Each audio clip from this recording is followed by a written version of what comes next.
Hello! As you can see, I'm standing in front of this wall, and this wall usually means that it's a video where I'm going to stand in front of this wall the whole time and talk to you like I did in my book review, which you can watch up there.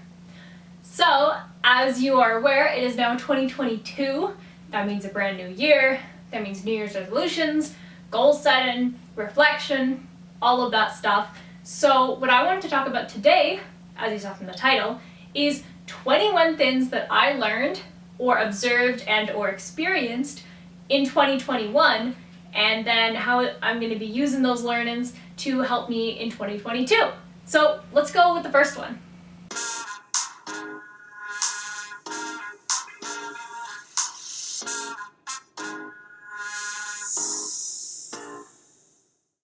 So the first one, number one of 21 is you're not invincible, and sometimes it's hard to remember that. I use this one as kind of like the highlight, I guess, of learnings from my experience in 2021, because I hit my head and I had a pretty bad concussion for like 2 weeks where I was out of work, and then I got to go back to work, and it was just like really hard, and it really kind of brought it to my attention that we don't really think about how we're not invincible. Like we don't think about our mortality a lot. And so 2021 really had me thinking about my mortality, because one little thing just set back a bunch of different stuff, and like if I got sicker and like I could have died and like all of that stuff. So number one is that you're not invincible, and sometimes you really need to hit your head to realize that.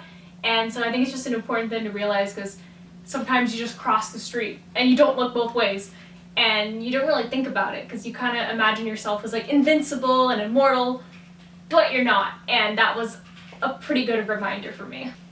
Number two is that self-care is not just face mask. When you think self-care, people are always like, oh yeah, like go take a bath, like put on a face mask.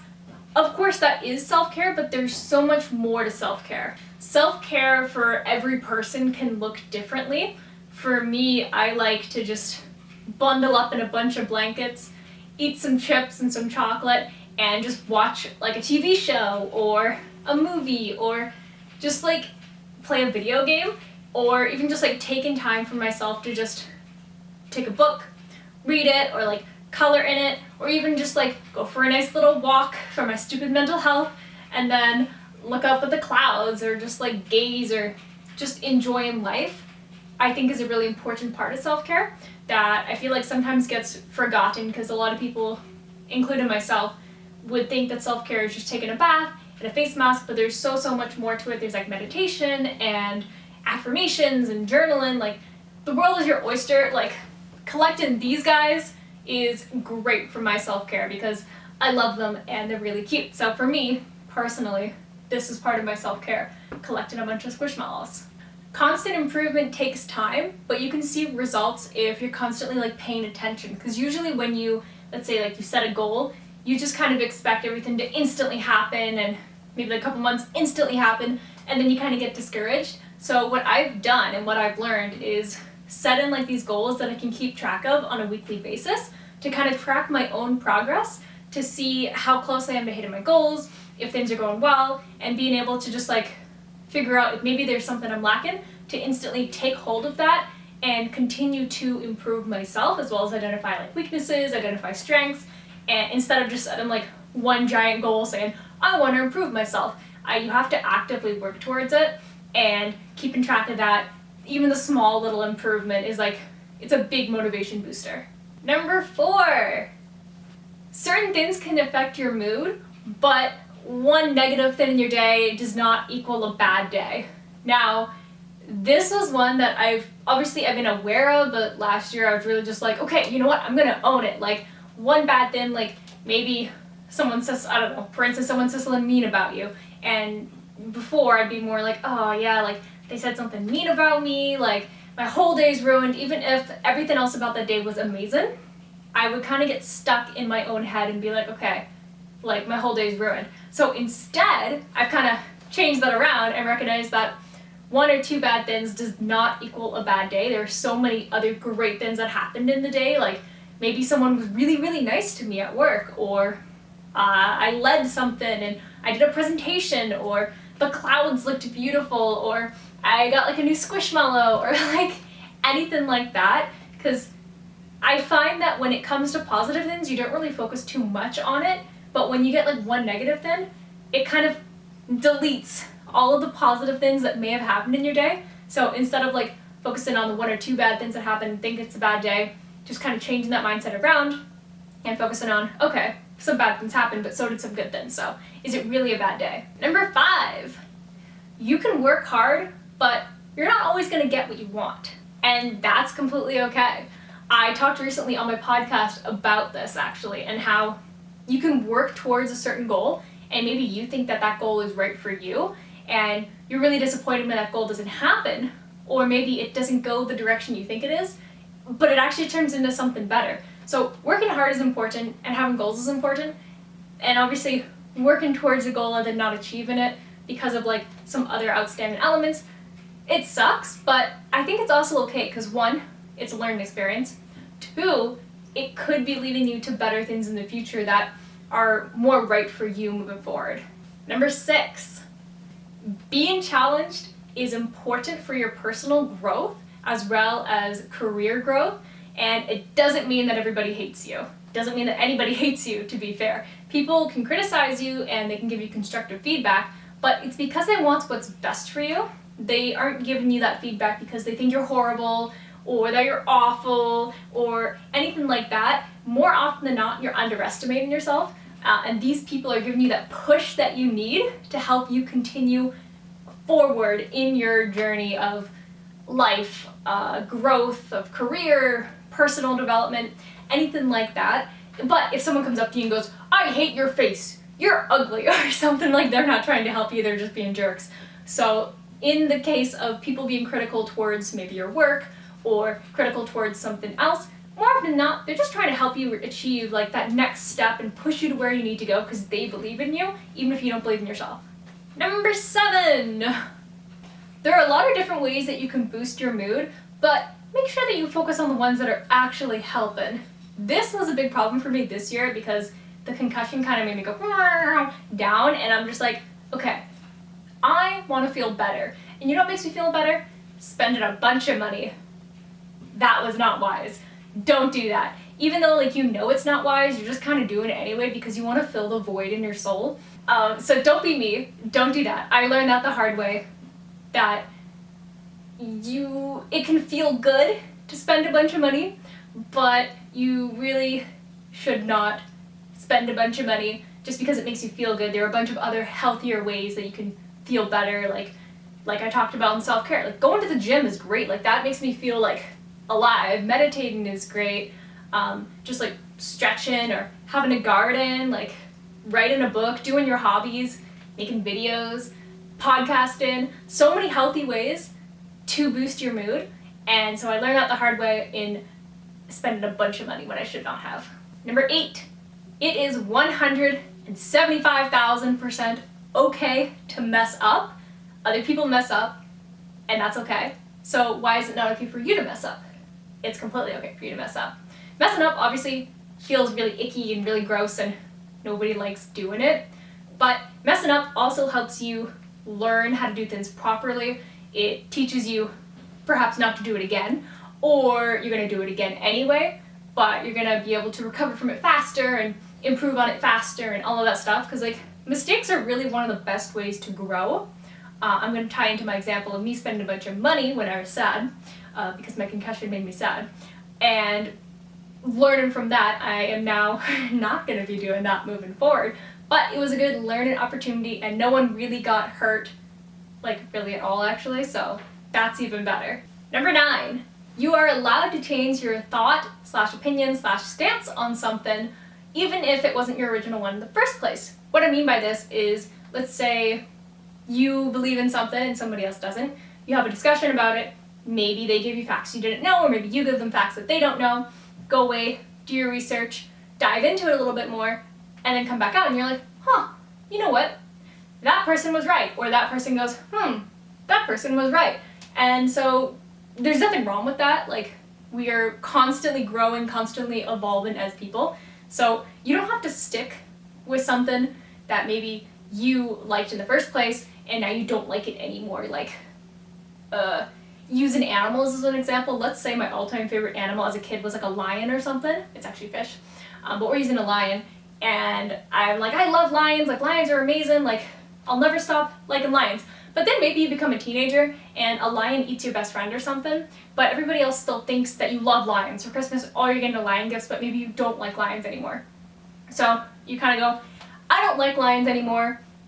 I used to like them, but I don't like them anymore. I've changed my kind of perception on it, and that's okay. I now like squids or something. That's just obviously theoretical because I don't really care about lions. I like fish.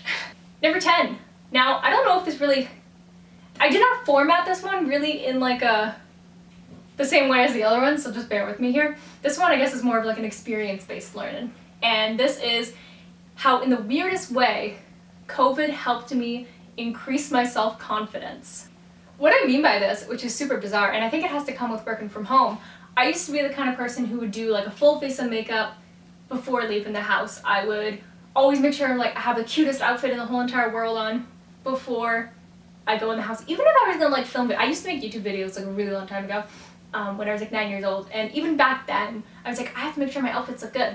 But I mean, for this kind of video I do kind of look a little bit nicer, but I've learned to not be so self-critical about it. And so if this was me in the past, I would have done a whole entire face of makeup, I would have washed my hair, I would have re-dyed these little purple pieces that are starting to fade, like all of that stuff, and I would not even feel comfortable like leaving the house unless I had like a little bit of mascara. That could even be like checking the mail. But since COVID, that's kind of gone away, and it's kind of funny when I think about it, because back when I first started off my job, which was about the beginning of the pandemic, I remember I used to dress up and like do my face and like curl my hair for my work from home job. And half the time at that point I wasn't even in meetings, so I was just sitting in my room all dressed up. And eventually I'm like, you know what? It doesn't really make sense that I do this. Like, nobody else is dressing up and it kind of looks weird. So I tone down the makeup. I just do like eyebrows, bit of mascara, and sometimes some lipstick, so usually just like this. And then a comfy shirt. And of course, pajama bottoms, as you do when you work from home. And so, yeah, I don't really know how to classify this one, but it's number 10. And yeah, COVID has made me more comfortable in my skin. So that's a positive of it. Number 11. I don't have enough fingers for this. Again, this one is kind of phrased the same way as the number 10, but basically realizing that people do value my opinions, and that I can fight for my ideas and people will value that. So this is in more case of like career-wise, but if I create something like a content thing and I'm really proud of it and I think that it's really good, and maybe somebody, they don't really like it that much, and so instead of just being like, ah, shucks, like I'll just read the whole thing, like your word is gospel, like that kind of stuff, I will ask them like why, and kind of like build up that conversation with them instead. And then more often than not, we end up just fusing the ideas together, or my idea gets like approved by like this client or something. And so that has been game changing for me, because before I put all this hard work into something that I had curated specifically for like a client, and then maybe they don't like it, or maybe somebody else doesn't like it, but then I just like, I'm like, okay, yeah, it's fine, I'll just make a new one. But instead, I create that conversation with them now, and they value my opinion, and they value my input, especially as a content writer, which obviously is what I'm hired to be doing. And so that has been game changing for me. Number 12, there is nothing wrong with reconnecting with old friends that perhaps you've gotten out of touch with. Now, this has been really great for me, because when you reconnect with old friends, it really feels like you guys have just been friends this whole time. So yeah, I love that, and it's really cool. Number 13, the importance of taking risks despite feeling maybe a little or a lot uncomfortable about it. This has been probably the hardest part of me doing that. So last January, which I guess is a year now, I started my podcast, I'm Talking Waffles, and it was so hard for me to step out of my comfort zone to actually do that, like talk in front of a microphone and like share pieces of my life with people that I may or may not even know, and just putting myself out there was terrifying. But there's a saying that I hold really close to my heart, which is basically, you need to become uncomfortable to become comfortable. And so I've always really liked that, and I think that it's really true, because what's the point of staying comfortable? You're going to be missing out on a ton of different opportunities. So because of me starting the podcast and then becoming comfortable with that, now I'm making YouTube videos, which kind of starts off as very uncomfortable and then eventually I get comfortable with it. And I just continue to take these fun little non-dangerous risks, and it's awesome. Number 14. For me personally, maybe this isn't the same for you, but routine is everything. I'm a person who works very well in like a kind of structured environment, but a structured environment that lets me kind of change things as I need it. Like maybe there's some days I'm too tired or exhausted or whatever to follow the specific routine to a T, but more often than not, my routines are super, super good for me. So I have specific morning routines, and it's like I wake up, I brush my teeth, I take vitamin D, I go to the gym, I come back, I have a nice shower, I either like meditate or depending like on the time that it takes me to shower, I just go to my work desk and then I log in for the day and I just start working away. And then I have an after work routine, which is after work, I take time to just relax and enjoy hanging out with myself, and then when my boyfriend's done work, we get to hang out together and usually like watch something or just talk about our days, hang out, just be silly and have fun with each other. And then I have a specific nighttime routine, which my phone even reminds me to like start winding down and get ready for bed. Like I have a specific like face routine. Like I just really like routines, and I feel like they help really keep me grounded. And maybe they're not good for you, but for me personally, they really helped. Number 15. Nobody knows what they're doing. We're all just guessing. We're just doing our best. And this is something I kind of suspected a couple of years ago anyway, but I think it's still always in the back of my mind. I used to think that people in their 20s had it together. I remember as a teenager, I used to think like 18-year-olds had it together, and I'm 22 now and nobody has it together. Like adults don't have it together. I'm an adult, but like adults don't have it together. Like maybe old people do, but I don't think anybody knows what we're doing. We're just riding the wave. Number 16. Letting people know how I feel about something in particular is amazing. I used to be really scared of that. I'd be like, oh yeah, like I want to say my opinion on something and maybe I disagree with this or maybe I agree with this, but I'm just gonna like stay here and like keep silent. I don't do that anymore. I express my opinion, I let people know my ideas, I share my ideas, have that open dialogue, constant communication, and it's the best. Number 17. You are always changing, and that's okay. It's actually great that you're always changing. If you're the same person that you were when you're like 12 years old and you're like 30 now, that's probably not good. You'll have some essences of who you are with you at all times. Like, I will always have my stupid lame jokes with me. It's just an essence of who I am. But as I continue to grow up and become more of a person in the world and become like a professional or whatever, I changed a lot. I changed a lot as a teenager, I changed a lot as a kid, I changed a lot yesterday. I'm sure looking back on this in a year, I'm going to be a completely different person, but that's okay, because it's important to continuously grow and learn and adapt to new changes, as long as you don't become like a horribly mean person. Like, that's not really good. If you're a bad person, maybe work on changing into a good person. And if you're a super good person, maybe try working on developing like some mean bones, because I don't have mean bones, and I don't know how to tell people to stop being mean and anything like that, but it's all about the growth. And so one day, a couple of years, if someone's mean to me, I'm gonna let them know. Number 18. Doing things that make you happy, even if they're really, really small, are still worth it.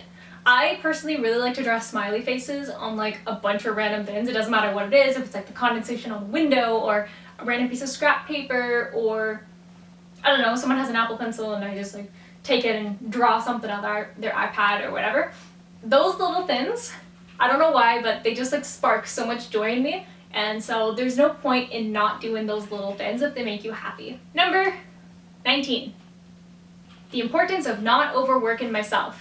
Now, I would say everybody in my family is a workaholic, and I obviously love what I do, but I also need to make sure I'm making time for myself and just like relaxing and not constantly being in that go, go, go kind of mode, which is a little bit hard because I'm always in that go, go, go kind of mode. So I mentioned previously about the routines, and developing an after work routine and set like times that I refuse to like work to a certain point. Like if I go to bed at 9 p.m., I'm not gonna work until 9 p.m. So I have to make sure that I have certain times separated for myself, because obviously I do like the 8 to 4 every single Monday to Friday, like Monday, Tuesday, Wednesday, Thursday, Friday.